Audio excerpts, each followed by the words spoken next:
आप लोग अपने खड़े करो, उनको वॉलंटियर बनाओ और फिर जगह जगह सठे साठम समाज चले, जैसे को तैसा ठालो ठंडे।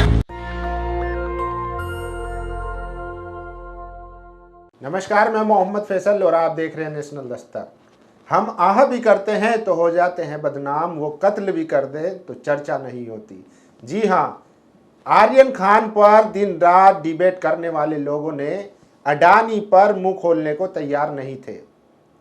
अब चूंकि मामला यहाँ पर खान से जुड़ा हुआ है, चूंकि नाम में मुस्लिम है या उर्दू नाम वाले लोग हैं, इसलिए दिन रात डिबेट चलाई जा रही है और शाहरुख खान और उसके बेटे को लेकर प्रोपेगेंडा किया जा रहा है। लेकिन उससे पहले जब अडानी के पोर्ट पर 3000 किलो हेरोइन पकड़ी गई थी, तब ये गोदी मीडिया शांत थी। तब ये गोदी मीडिया, भोपू मीडिया मुंह छिपाए फिर रही थी, एक खबर चलाने को तैयार नहीं थी।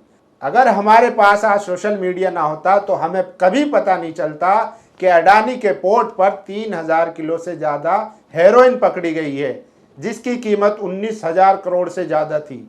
आप अंदाज़ा लगा सकते हैं कि इतनी मात्रा में जो हेरोइन आई थी, कोकीन आई थी, वो कहाँ जाती और किस किस नौजवान की रगों में दौड़ती।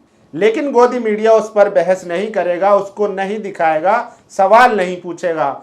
जब नाम आ जाता है किसी मुस्लिम का, दलित का, पिछड़े का, तो ये गोदी मीडिया चिल्लाने लगता है।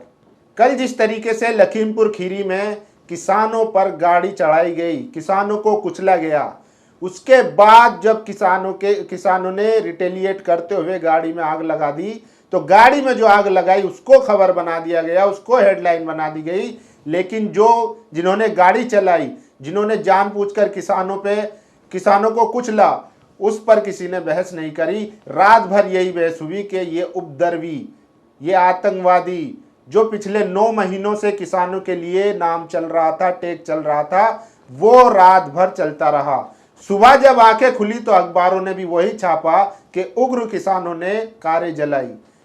जबकि जिसने किसानों को कुचला, जिन्होंने जानबूझकर किसानों के ऊपर गाड़ी चढ़ाई, जो बीजेपी के मंत्री खुलेआम धमकी देते दिखाई दे रहे थे, उसके रिटेलिएट में बीजेपी के मंत्री के बेटे का नाम है, उस पर आरोप है कि उन्होंने गाड़ियां चढ़ाई। उससे पहले एक खट्टर की वीडियो वायरल हुई थी, जिसमें खट्टर कह रहे हैं कि अपना एक वॉलंटियर का ग्रुप बनाओ और जहां मौका मिले अपना लट उठा लो और इनको जो किसानों के नाम पे उपद्रव मचा रहे हैं, इनको सबक सिखाओ। आप लोग अपने खड़े करो, उनको वॉलंटियर बनाओ और फिर जगह जगह सठे साठम समाज चले, जैसे को तैसा ठालो ठंडे।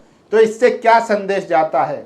इससे साफ संदेश जाता है कि लोकतंत्र में जो डिसेंट की आवाज़ है, जो अपने हक अधिकार के लिए आवाज़ उठाएगा, उसकी आवाज़ कुचल दी जाएगी। और ये कोई पहला मौका नहीं है, इसमें सहमति ऊपर से सहमति मिलती है और जो नीचे के जो लोग हैं वो इसको अंजाम तक पहुंचाते हैं। आपको क्या लगता था? पहले दलितों को मारा तो मुसलमान चुप था, फिर मुसलमानों को मारा तो पिछड़ा चुप था। आज जो पिछड़ा, जो ज़्यादातर जिनकी तादाद किसानों में है, जो किसान जाति है, चाहे पटेल हो, गुज्जर हो, जितनी भी ओबीसी की जातियां हैं, आज उन पे गाड़ियां चढ़ाई जा रही है। तो सवर्ण समाज जो है चुप है। लेकिन यूपी में सवर्ण समाज को भी कुचला गया है, उनको भी मारा गया है। तो धीरे धीरे नंबर सबका आएगा, लेकिन कोई सुध लेने वाला नहीं है। एक शेर था रायत इंदौरी का कि उसके कत्ल पे मैं भी चुप था, मेरा नंबर अब आया, मेरे कत्ल पे तुम भी चुप हो, अगला नंबर आपका है। तो घबराइए मत, सब अपना जो है अपने दर्शक दीर्घा में बैठकर आनंद लीजिए और अपने नंबर का इंतजार कीजिए, क्योंकि ये सरकार जो है, तानाशाही सरकार, ये रुकने वाली नहीं है। जब लोकतंत्र पे जिसको लोकतंत्र में मीडिया को चौथा स्तंभ कहा गया था, वो बिक चुका हो, बल्कि बिका नहीं है, जिसकी वैचारिक सहमति हो। क्या आपको लगता है क्या मीडिया बिक चुका है? नहीं, इसकी वैचारिक सहमति है। इसको हर आंदोलनकारी इसको आतंकवादी नजर आता है। सीएए में मुसलमान इन्हें पाकिस्तानी नजर आए, किसान आज इनको खालिस्तानी नजर आते हैं। 2 अप्रैल का जब SC ST OBC का भारत बंद होता है तो उग्रवादी नजर आते हैं।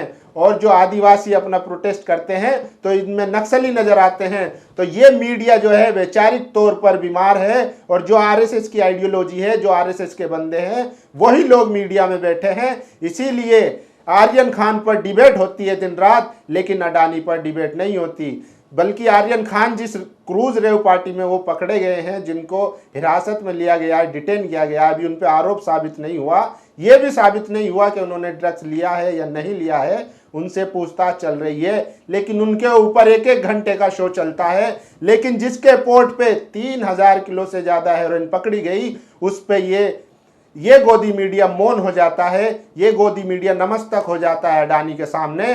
क्योंकि अडानी जो है या अंबानी जो है, ज़्यादातर मीडियाओं का मालिक वही है। इसीलिए ये लोग वैचारिक तौर पर बीमार हो चुके हैं। इन्हें नहीं दिखता कि जहां से 3000 किलो से ज़्यादा जो हीरोइन आई थी, उससे देश के नौजवानों को, जब वो पूरे देश में बटेगी या बिकेगी, जो उसके पीछे जो काम करने वाले लोग हैं, उसको जो सप्लाई करते हैं, और वो भारत के जो नौजवान है, जो यूथ है, जब उसकी रगों में दौड़ेगी वो ड्रग्स, उससे भारत का कितना नुकसान होगा, उस पर सवाल नहीं करते। लेकिन आर्यन खान अगर पकड़ा जाता है, चूंकि उसके नाम के पीछे खान है, शाहरुख खान का बेटा है, इसलिए उस पर लगातार डिबेट होती है।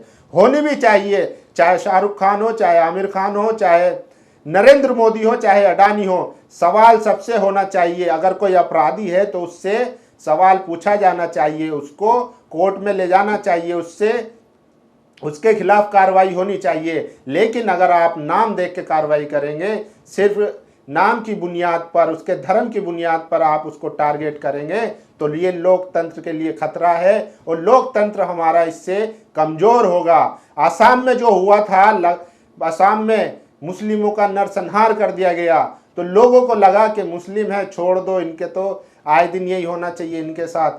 लेकिन वो जो खूनी दानव है, जिसको खून पीने की आदत पड़ चुकी है, तो वो सिर्फ मुसलमान तक नहीं रुकेगा, वो दलित तक नहीं रुकेगा, वो फिर घूम के आ गया लखीमपुर खीरी में, जहां पर 8 लोगों का खून उसने पी लिया है अब तक। और ये रुकने वाला नहीं है। जो लोग मॉब लिंचिंग पर शांत थे, जो लोग दलितों की पिटाई पे शांत थे, आज उन्हें पता चल रहा है कि धीरे धीरे सबका नंबर आ रहा है।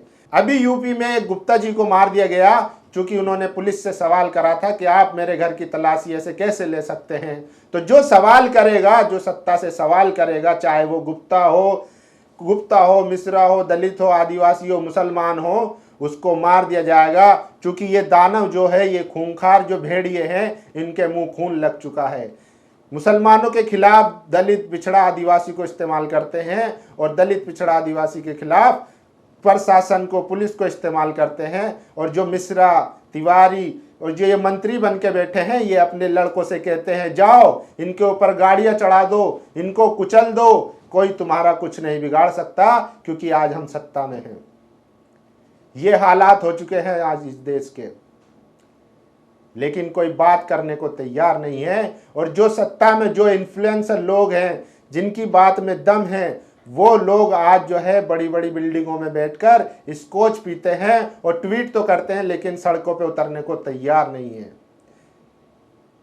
धीरे धीरे सबका नंबर आएगा। आज 8 किसान कुचले गए हैं, हो सकता है कल इससे ज्यादा कुचले गए हैं, क्योंकि जिस तरीके से बीजेपी की पूरी लीडरशिप लोगों को उकसाने में लगी हुई है, और ये दंगाई मीडिया ने जिस तरीके से नैरेटिव बना दिया है कि किसानों के, ये किसान नहीं है, खालिस्तानी है और पाकिस्तानी है, कनाडा से इनको चंदा आता है, दुनिया भर का भला भला, तो उसका असर आज ये है कि लोग कुचल ले जा रहे हैं। और अगर कोई उनके पास मिलने जाता है तो उनको रातों रात डिटेन कर लिया जाता है, थाने में डाल दिया जाता है। चाहे रावण हो, चाहे प्रियंका हो, चाहे अखिलेश हो, चाहे संजय सिंह हो, हर उस आवाज़ को दबा दिया जा रहा है जो आवाज़ सवाल करने का मादा रखती है या कुव्वत रखती है कि सत्ता में बैठे इन दानवों से जो सवाल करेगा उसको कुचल दिया जाएगा। आप लोग क्या सोचते हैं कि जो कल हुआ लखीमपुर खीरी में, क्या ये थम जाएगा या यूं ही चलता रहेगा? अगर आज भी आप लोग घरों से नहीं निकले, अपने संवैधानिक अधिकार का हक इस्तेमाल करते हुए सड़कों पर नहीं निकले, तो सोच लीजिए धीरे धीरे नंबर सबका आएगा। आप लोगों की क्या राय है? अपनी राय जरूर दीजिए। धन्यवाद। नेशनल दस्तक की आपसे गुजारिश है कि अगर इसको बचाना चाहते हैं तो नेशनल दस्तक को सब्सक्राइब करने के लिए रेड कलर के सब्सक्राइब बटन को दबाएं, फिर बेल आइकन की घंटी दबाएं। नेशनल दस्तक को बचाने के लिए बहुत जरूरी है कि हर खबर को शेयर करें, लाइक करें, कमेंट जरूर करें।